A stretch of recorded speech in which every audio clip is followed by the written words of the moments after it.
اب نوٹ کر لیجئے، یہ کتابیں اگر آپ پڑھنا چاہیں تو کتاب الملاحم میں پڑھیے، بدترین عذاب عربوں پر آیا کھڑا ہے، سروں پر تنا ہوا ہے، بدترین ایسی جنگ ہونی ہے الملحمۃ العظما، جس کو کہ میں بھی آپ کے گواہی پیش کر دوں گا، جسے کہا گیا کہ لاسٹ کروسیڈ، بش نے بھی کروسیڈ کا لفظ بول دیا تھا، پھر واپس لیا اس نے، نکل جاتی ہے جس کے منہ سے سچی بات مستی میں، فقیہ مصلحت بھی سے اور ہندے بادہ خار اچھا، کروسیڈ کہہ کر پھر واپس لیا۔ یہ کروسیڈ، اس کے اوپر جس قدر نقصان ہونا ہے عربوں کا، گریٹر اسرائیل بنے گا، یہ عراق، شام، اردن، سعودی عرب کا کچھ شمالی علاقہ، ترکی کا جنوبی علاقہ، مصر کا صحرائے سینا، اور اس کے ساتھ ہی جو بہترین اس کا زرخیز ترین علاقہ ڈیلٹا آف نائل، یہ سب یہودیوں کے قبضے میں جائیں گے۔ اس کو حدیث میں کہا گیا الملحمۃ العظما۔ عیسائی 80 علم لے کر ہے مسلمانوں تم پر حملہ آور ہوں گے، اور ہر علم کے نیچے 12,000 فوج ہوگی، 9.5 لاکھ فوج۔ یہ نیٹو کی تیاری کس کے لیے ہو رہی ہے؟ جب یو ایس ایس آر کا خاتمہ ہوا تو پوچھا گیا تھا نیٹو چیف سے، اب کس لیے؟ تمہارا وہ دشمن تو ختم ہو گیا، اب ہمیں اسلامک فنڈامنٹلزم سے نمٹنا ہے۔ وہ جانتے ہیں خطرہ یہی ہے، اب اسلام ابھر سکتا ہے، مسلمانوں کے سینوں کے اندر وہ آگ ہے، اوپر خاکستر آ گیا ہے، تمہیں اٹھانا بیٹھنا، یہ اندر تو انگارہ ہے، اوپر سے راکھ ہے، اس سے دھوکہ نہ کھا جانا ان کے دلوں کے اندر۔ اور بش نے کہا تھا مسلمان چاہتے ہیں کہ ہسپانیہ سے لے کر انڈونیشیا تک نظام خلافت قائم کریں، اور میں حیران ہوا تھا کہ اس کمبخت کو ہسپانیہ کا خیال کیسے آ گیا؟ ہمیں تو کبھی آتا ہی نہیں، اب ہم تو بھول گئے، وہ تو 500 برس پرانی بات ہے جبکہ وہاں سے ہمیں نکال دیا گیا تھا۔ اگرچہ اقبال نے کہا تھا ہے ارض فلسطین پہ یہودی کا اگر حق، ہسپانیہ پر حق نہیں کیوں اہل عرب کا؟ ہسپانیہ میں تو 800 سال حکومت کی مسلمانوں نے، اور ابھی 500 برس ہی گزرے ہیں نا۔ یہودی تو ارض مقدس سے 2000 سال نکالے گئے، انہیں لا کے آباد کیا گیا، عربوں کے سینے میں خنجر بھونک دیا گیا۔ وہ چھوٹا سا ملک جو چاہتا کرتا، کوئی پوچھنے والا نہیں۔ امریکہ جیسے اپنے بیٹے کی حفاظت کرے ویسے کرتا اس کی۔ اور حضور نے فرمایا ہے وہ جنگ جب ہوگی تو ایک باپ کے اگر 100 بیٹے ہوں گے تو 99 ختم ہو جائیں گے، ایک بچے گا۔ یہ حدیث ہے صحیح۔ اور آپ نے فرمایا ویل للعرب من شر قد اقترب، عربوں کے لیے ہلاکت ہے، عربوں کے لیے بربادی ہے اس شر سے جو قریب آ چکی ہے۔ اور آج جس طرح انہوں نے ان کی تہذیب کو اختیار کر لیا ہے، دبئی جا کر دیکھیے، بدترین مغربی معاشرہ جو ہے وہ دبئی کے اندر ہم نے قائم کر کے دکھا دیا۔ اب سعودی عرب اس راستے پر بڑھ رہا ہے۔ اور اس کے بعد نمبر 2 پر جو ہے ہم پاکستانی ہیں، لیکن میں اس کے وہ پہلی بات جو کہہ رہا ہوں وہ تو یقینی ہے، اس میں تو احادیث صحیحہ موجود ہے۔ اگرچہ اس کے بعد پانسا پلٹے گا، پھر حضرت مہدی کا ظہور ہوگا، حضرت عیسیٰ کا نزول ہوگا، اور وہ گریٹر اسرائیل گریٹر گریو یارڈ بنے گا یہودیوں کا، ایک ایک یہودی قتل ہوگا اور دفن ہوگا۔ یہ بات میں ہونا ہے، میں پہلی بات برس کر رہا ہوں۔ وہ پانسا پلٹے گا جب پلٹے گا، ابھی جو سامنے ہے وہ کیا ہے؟ جس ملحمۃ العظما کہا حضور نے، جسے آرمگیڈون کہتے ہیں عیسائی۔ آرمگیڈون کی اگر کہیں جا کر آپ دیکھیں گے، آپ ڈکشنری میں مانی تو کیا لکھا ہے؟ A very big war which will be fought between the forces of evil and good before the end of this world۔ اس دنیا کے خاتمے سے پہلے خیر اور شر کی قوتوں کے درمیان بہت بڑی جنگ ہوگی۔ ارمجدون اسے کہتے ہیں عربی میں، اور آرمگیڈون اسے کہتے ہیں انگریزی کے اندر۔ اور یہ بائبل کی آخری کتاب کے اندر ہے، جو اس میں کہ مکاشفات یوحنا، ریولیشنز آف سینٹ جان. یہ تو میں کہہ رہا ہوں یقین کے ساتھ، اور زیادہ دور نہیں ہے، آیا چاہتا ہوں. اس لیے کہ یہودیوں کا اور عیسائی جو کنزرویٹوز ہیں، نیو کنزرویٹوز، ان کا 5 نکاتی ایجنڈا ہے متفق علیہ، جس کے تحت کہ یہ جنگ صلیبی شروع کی گئی ہے. وہ سن لیجئے آپ. آرمگیڈون نمبر 1، گریٹر اسرائیل قائم ہو جانا اس کے نتیجے میں نمبر 2، مسجد اقصی اور قبۃ الصخرہ کو گرانا نمبر 3، وہاں تھرڈ ٹیمپل، وہ مسجد جو حضرت سلیمان نے بنائی تھی 1000 قبل مسیح میں، پھر برباد کی تھی نیبوکدنیزر نے، دوبارہ بنائی گئی، پھر دوبارہ ختم ہوئی 70 عیسوی تک گری پڑی ہے. ان کا خانہ کعبہ گرا ہوا ہے 70 عیسوی سے لے کر آج تک. ایک دیوار ہے ویلنگ وال، جہاں جاتے ہیں، روتے ہیں، پیٹتے ہیں، ماتم کرتے ہیں، وہاں وہ بنے گا تھرڈ ٹیمپل. اور نمبر 4، اس میں لا کر رکھا جائے گا تخت حضرت داؤد کا. یہ تخت کہاں ہے اس وقت؟ یہ لندن شریف کے اندر، جو ان کی پارلیمنٹ کا جو چرچ ہے، ویسٹ منسٹر ایبے، اس میں رکھا ہوا ہے. ایک پتھر تھا جس پر بٹھا کر حضرت داؤد کی تاج پوشی ہوئی، پھر حضرت سلیمان کی ہوئی، پھر وہ پتھر رکھ دیا گیا جب حضرت سلیمان نے بنایا ہیکل مسجد اقصی، وہاں رہا وہ.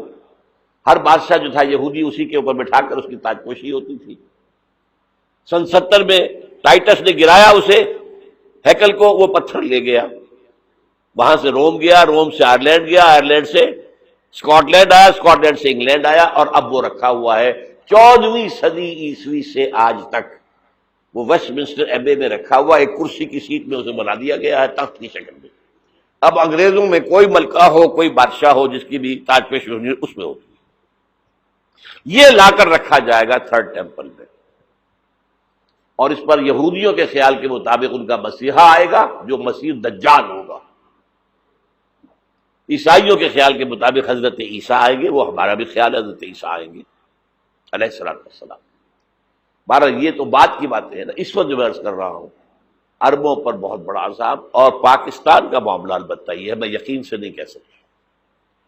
ہینگنگ ان دی بیلنس، ہو سکتا ہے اللہ تعالی ہم پر رحم فرمائے، ہو سکتا ہے، اگرچہ اس کی کچھ شرائط ہوں گی. چمن کے مالک اگر بنا لے موافق اپنا شعار، اب بھی چمن میں آ سکتی ہے پلٹ کر چمن سے روٹھی بہار، اب بھی ہو سکتی ہے. اور یہ بھی ہو سکتا ہے کہ اللہ تعالیٰ نے معجزانہ طور پر ہمیں ملک دیا، ہم نے اللہ سے بدعہدی کی، وعدہ خلافی کی، غداری کی، لہذا سزا دی جائے اور ہم سے یہ ملک چھین لیا جائے. It's just possible. دور نہ سمجھے اسے، انہونی بات نہ سمجھے. جو گھیراؤ ہو رہا ہے آپ کا، آپ کے مغرب میں نیٹو فورسز اور مشرق میں بھارتی فورسز گدھوں کی طرح بیٹھے ہوئے انتظار کر رہے ہیں پاکستان اور ڈسٹیبلائز ہو جائے، یہاں اور بدامنی ہو جائے. اب لاہور میں پھر آج دھماکے ہو گئے ہیں. 2 دن پہلے کا دھماکہ میں سہ کے آیا ہوا ہوں، آپ کے سامنے بیٹھا ہوں. وہ جانیں بچی ہیں جو ہماری اکیڈمی کا حشر ہوا، تو میں آپ کو نہیں بتا سکتا. یہ سارا کیوں ہو رہا ہے؟ تاکہ یہاں بدامنی ہو جائے اور ہمیں جواز مل جائے. مغرب سے نیٹو فورسز داخل ہو جائیں، مشرق سے بھارتی فورسز آ جائیں، اور ہمارے ایٹمی دانت توڑ کر اور پھر ہمیں بھارت کے سامنے ڈال دیا جائے. نو ڈو ایز یو لائک. یہ ان کا نقشہ ہے. ہوگا کیا وہ اللہ جانتا ہے، ہوگا وہ جو اللہ چاہے. لیکن اللہ کا چاہنا جو ہے وہ کس پر منحصر ہے؟ یہاں انقلاب برپا کرو، یہاں اسلام لاؤ. اگر دھندوں میں لگے رہو گے تو وہ خود بخود نہیں آ جائے گا انقلاب. صحابہ نے جانیں دی تھی، کتنی تکلیفیں اٹھائی تھی. 12 برس تک مکی دور کے اندر با نشہ درویشی در ساز و دمادم زن، جو پختہ شبی خدرا بر سلطنت جم سن. یوم طائف یاد ہے جو حضرت عائشہ فرماتی ہے کہ میں نے پوچھا تھا حضور سے کہ یوم احد سے زیادہ سختی نہیں آپ پر کبھی آئی؟ یوم احد پر کیا ہوا تھا؟ تلوار کا وار پڑا تھا آپ کے چہرہ مبارک، یہ جو رخسار کی ہڈی ہے اس کے اندر وار گیا ہے، اوپر خود کی 2 کڑیاں تھیں وہ اس میں گھس گئیں، 2 دندان مبارک شہید ہوئے۔ وہ خود کی کڑیاں ایک صحابی نے اپنے دانتوں سے پکڑ کے کھینچنے کی کوشش کی، دانت نکل گئے، وہ نہیں نکلی، کیا جتن کر کے نکالی گئی ہوگی تو خون کا فوارہ، اتنا خون گیا ہے کہ آپ بے ہوش ہو گئے، گر گئے، اور مشہور یہ ہو گیا کہ آپ کا انتقال ہو گیا، شہادت ہو گئی۔ یہ سیرت کبھی پڑھی ہے؟ حضرت عائشہ کے ہوش کا تو یہی دور تھا نا، یوم طائف میں جو آپ کی کیا تھی، بچی تھی، انہیں کیا پتا کیا ہو رہا ہے حضور کے ساتھ۔ 3 دن تک حضور مکے کی گلیاں اور وہاں کے اوباش لوگ پتھراؤ کر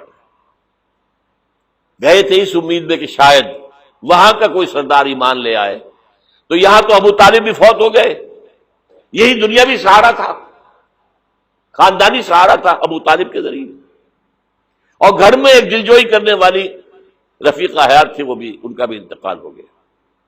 آپ نے کہا یہ عام الحزن ہے، اب تو سب کو طے ہو گیا قریش کو کہ اب جیسے قتل کر دو ان کو، اسی لیے آپ گئے طائف، شاید وہاں کا کوئی بڑا سردار مانے، ایمان لے آئے مجھ پر، تو میں اپنا مرکز ادھر شفٹ کر دوں۔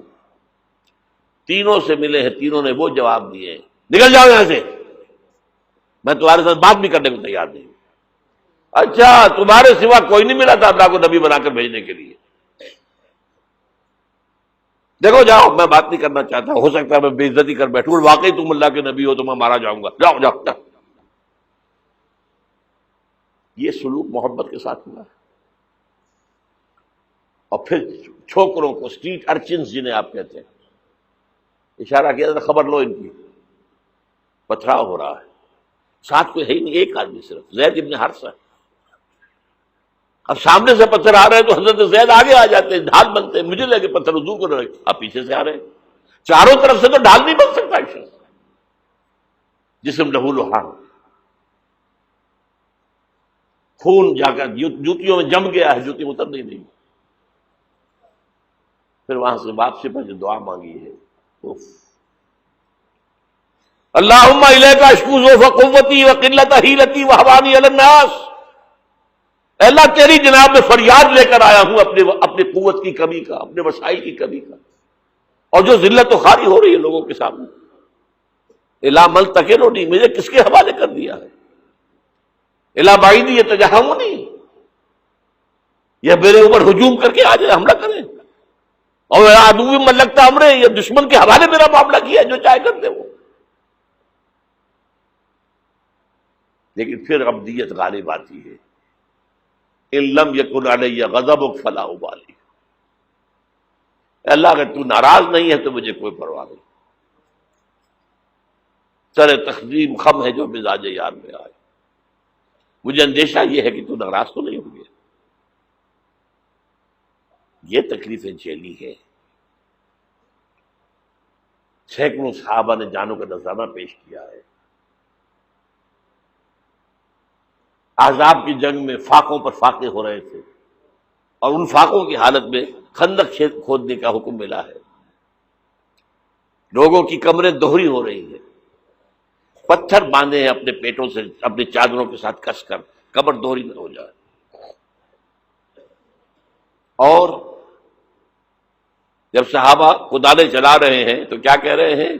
نحن الذین بایعوا محمدا علی الجہاد ما بقینا ابدا، اللہم لا عیش الا عیش الاخرہ۔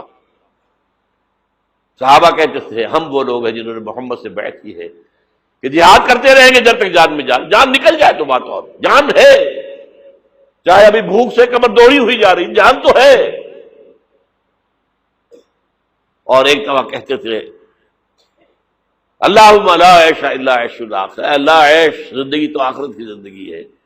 اور حضور فرماتے تھے، حضور کے بیٹھے ہوئے نہیں تھے گاؤں تکیا لگا کر، پتھر اٹھا اٹھا کر خندق میں سے لے جا کے باہر پھینک رہے تھے۔ جب صحابہ کہتے ہیں اللہم لا عیش الا عیش الآخرہ، حضور فرما رہے ہیں فاغفر للانصار والمہاجرہ، اے اللہ ان انصار اور مہاجرین کی مغفرت فرما دے۔ پھر حضور کی خدمت میں کچھ لوگ آئے، حضور اب یہ فاقہ ناقابل برداشت ہو گیا، دیکھیے ہم نے یہ پتھر باندھے ہوئے اپنی پیٹوں کے ساتھ۔ حضور نے کرتا اٹھا کر دکھایا، وہاں 2 پتھر باندھے ہوئے۔ یہ ہے سیرت النبی۔ آپ کس چیز کو سیرت النبی سمجھتے ہیں؟ بہرحال اس موضوع پر میری ایک کتاب ہے منہج انقلاب نبوی، کہ انقلاب کیسے آیا تھا۔ اگر دل میں ذرا بھی آرزو پیدا ہو گئی ہو کہ اللہ قبول کر لے مجھے بھی، مجھے قبول کر لے اس کام کے لیے، تو وہ کتاب آپ کے لیے مسٹ ہوگی، اس کا پڑھنا۔